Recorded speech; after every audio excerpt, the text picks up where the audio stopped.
Hello, friend. Thank you for joining me for today's Bible reading for January 1st. We're starting a brand new cycle of reading through the Bible in a year. I'm excited about it. Today I'll be reading Genesis 1 through 3. And if you're new, I'm reading from the World English Bible. It's sometimes a little awkward. It's a very literal translation, which is one of the reasons why I'm enjoying going through it. If you just generally speaking, you have literal translations that are more word for word, focused on really directly translating, and then you have translations that are thought for thought, which are very focused on getting the meaning across. And a lot of translations are kind of a blend, like the New Living Translation, which I love, is like that. And that one's, I think, just literary beauty. I love how it's written. I've read it many, many years. But anyway, so I'm going through this one, dealing with learning some of the funny aspects about it. But it can be a little awkward, so bear with me. This is an educational journey, right? So we're just trying to see how it how it was actually written. This one's more of a literal direct translation, so it's awkward. All right, let's get started here in Genesis 1:1. In the beginning, God created the heavens and the earth. The earth was formless and empty.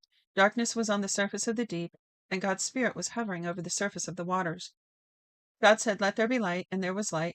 God saw the light and saw that it was good. God divided the light from the darkness. God called the light day, and the darkness he called night. There was evening and there was morning, the first day. God said, "Let there be an expanse in the middle of the waters, and let it divide the waters from the waters." God made the expanse and divided the waters which were under the expanse from the waters which were over the expanse. And it was so. God called the expanse sky. There was evening and there was morning, a second day.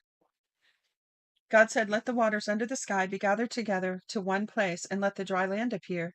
And it was so. God called the dry land earth, and the gathering together of the waters he called seas. God saw that it was good. God said, "Let the earth yield grass, herbs yielding seeds, and fruit trees bearing fruit after their kind, with their seeds in it, on the earth." And it was so. The earth yielded grass, herbs yielding seed after their kind, and trees bearing fruit with their seeds in it, after their kind. And God saw that it was good. There was evening and there was morning, a third day. God said, "Let there be lights in the expanse of the sky to divide the day from the night, and let them be for signs to mark seasons, days, and years. And let them be for lights in the expanse of the sky to give light on the earth." And it was so. God made two great lights, the greater light to rule the day, and the lesser light to rule the night. He also made the stars. God set them in the expanse of the sky to give light to the earth, and to rule over the day and over the night, and to divide the light from the darkness. God saw that it was good. There was evening and there was morning, a fourth day. God said, "Let the waters abound with living creatures, and let birds fly above the earth in the open expanse of the sky." God created the large sea creatures and every living creature that moves, with which the waters swarmed after their kind, and every winged bird after its kind. God saw that it was good. God blessed them, saying, "Be fruitful and multiply, and fill the waters and the seas, and let birds multiply on the earth." There was evening and there was morning, a fifth day. God said, "Let the earth produce living creatures after their kind, livestock, creeping things, and animals of the earth after their kind." And it was so. God made the animals of the earth after their kind, and the livestock after their kind, and everything that creeps on the ground after its kind. God saw that it was good. God said, "Let's make man in our image, after our likeness. Let them have dominion over the fish of the sea, and over the birds of the sky, and over the livestock, and over all the earth, and over every creeping thing that creeps on the earth." God created man in his own image. In God's image he created him, male and female he created them. God blessed them. God said to them, "Be fruitful and multiply, fill the earth and subdue it.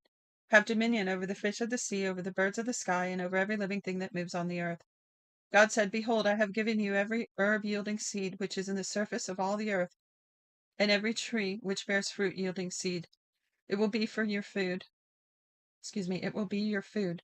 To every animal of the earth, and to every bird of the sky, and to everything that creeps on the earth, in which there is life, I have given every green herb for food." And it was so. God saw everything that he had made, and behold, it was very good. There was evening and there was morning, a sixth day. The heavens, the earth, and all their vast array were finished. On the seventh day God finished his work which he had done, and he rested on the seventh day from all his work which he had done. God blessed the seventh day and made it holy, because he rested in it from all his work of creation which he had done. This is the history of the generations of the heavens and of the earth when they were created in the day that Yahweh, God, made the earth and the heavens. No plant of the field was yet in the earth, and no herb of the field had yet sprung up, for Yahweh God had not caused it to rain on the earth. There was not a man to till the ground, but a mist went up from the earth and watered the whole surface of the ground. Yahweh God formed man in the dust of the ground and breathed into his nostrils the breath of life, and man became a living soul. Yahweh God planted a garden eastward in Eden. Bear with me and turn that sound off. Yahweh God planted a garden eastward in Eden, and there he put the man whom he had formed. Out of the ground Yahweh God made every tree to grow that is pleasant to the sight and good for food, including the tree of life in the middle of the garden, and the tree of the knowledge of good and evil. A river went out of Eden to water the garden, and from there it was parted and became the source of 4 rivers. The name of the first is Pishon. It flows through the whole land of Havilah, where there is gold, and the gold of that land is good. Bdellium and onyx stone are also there. The name of the second river is Gihon. It is the same river that flows through the whole land of Cush. The name of the third river is Hiddekel. This is the one which flows in front of Assyria. The fourth river is the Euphrates. Yahweh God took the man and put him in the Garden of Eden to cultivate and keep it. Yahweh God commanded the man, saying, You may freely eat of every tree in the garden, but you shall not eat of the tree of the knowledge of good and evil, for in the day that you eat of it, you will surely die. Yahweh God said, It is not good for the man to be alone. I will make him a helper comparable to him. Out of the ground Yahweh God formed every animal of the field and every bird of the sky, and brought them to the man to see what he would call them. Whatever the man called every living creature became its name. The man gave names to all the livestock and to the birds of the sky and to every animal of the field, but for the man there was not found a helper comparable to him. Yahweh God caused the man to fall into a deep sleep. As the man slept, he took one of his ribs and closed up the flesh in its place. Yahweh God made a woman from the rib which he had taken from the man and brought her to the man. The man said, This is now bone of my bones and flesh of my flesh. She will be called woman because she was taken out of man. Therefore a man will leave his father and mother and will join with his wife, and they will be one flesh. The man and his wife were both naked, and they were not ashamed. Now the serpent was more subtle than any animal of the field which Yahweh God had made. He said to the woman, Has God really said, You shall not eat of the tree of the garden? No, you shall not eat of any tree of the garden. The woman said to the serpent, We may eat fruit from the trees of the garden, but not the fruit of the tree which is in the middle of the garden. God said, You shall not eat of it, you shall not touch it, lest you die. The serpent said to the woman, You won't really die, for God knows in the day you eat it, your eyes will be open, you will be like God, knowing good and evil. When the woman saw that the tree was good for food, and that it was a delight to the eyes, and that the tree was to be desired to make one wise, she took some of its fruit and ate. Then she gave some to her husband with her, and he ate it too. Their eyes were opened, and they both knew that they were naked. They sewed fig trees together and made coverings for themselves. They heard God's voice, walking in the garden in the cool of the day, and the man and his wife hid themselves from the presence of Yahweh God among the trees of the garden. Yahweh God called to the man and said to him, Where are you? The man said, I heard your voice in the garden, and I was afraid because I was naked, so I hid myself. God said, Who told you that you were naked? Have you eaten from the tree I commanded you not to eat from? The man said, The woman whom you gave to me, she gave me fruit from the tree, and I ate it. Yahweh said to the woman, What have you done? The woman said, The serpent deceived me, and I ate. Yahweh said to the serpent, Because you have done this, you are cursed above all livestock and above every animal of the field. You shall go on your belly and eat dust all the days of your life. I will put hostility between you and the woman, and between your offspring and her offspring. He will bruise your head, and you will bruise his heel. To the woman he said, I will greatly multiply your pain in childbirth. You will bear children in pain. Your desire will be for your husband, and he will rule over you. Can I just interject that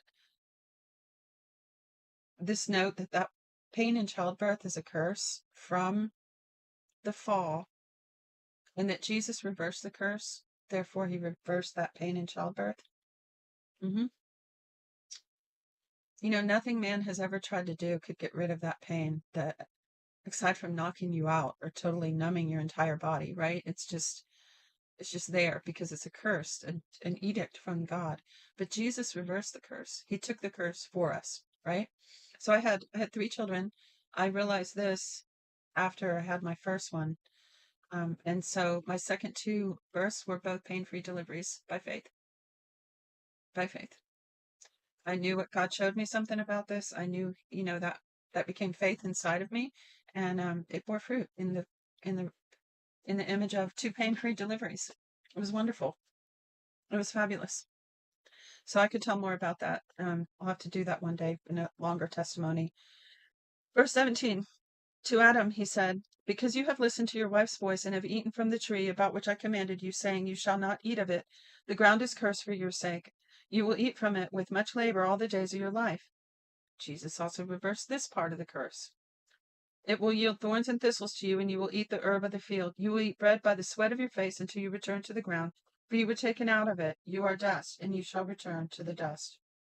The man called his wife Eve because she would be the mother of all the living. Yahweh God made garments of animal skins for Adam and his wife and clothed them. So I guess that was the first sacrifice when those skins were made. I'm not sure. That sounds right to me. Verse 22, Yahweh God said, behold, man has become like one of us, knowing good and evil. Now lest he reach out his hand and also take the tree of life and eat and live forever. Therefore Yahweh God sent him out of the Garden of Eden to till the ground from which he was taken. So he drove out the man, and he placed cherubim at the east of the Garden of Eden, and a flaming sword, which turned every way to guard the way to the tree of life. And that's the end of today's reading, chapter 1, 2, and 3 of Genesis. And again, in case you're just starting this new year fresh with me and haven't been on before, this series of Bible reading in a year is not meant to be a teaching. It is a read for the sake of reading, reading to get to know God and His Word, reading to get all the way through the Bible over and over. And so I don't take a whole lot of time to talk about it. I want to be able to get on, hear the Word, and get off, when I re-listen to them. And I want the same for other people. To be able to get that daily word in. It's very time consuming to record and stay, it takes discipline to stay on it, recording it every day. So I want it to just be get on, do it, get off. But I do like to take some time to talk about things to just kind of break it up, make it a little more interesting, food for thought. And it's meant also to spark communication. So feel free to comment your thoughts. And I also like to bring up questions. I've said before, questions are good. Questions kind of are our radars for answers, right? So sometimes I'm just bringing up questions and letting them hang out there. So if you ever know the answers for any of my questions, please feel free to comment them. There are links in the description, including an email address that you are welcome to use.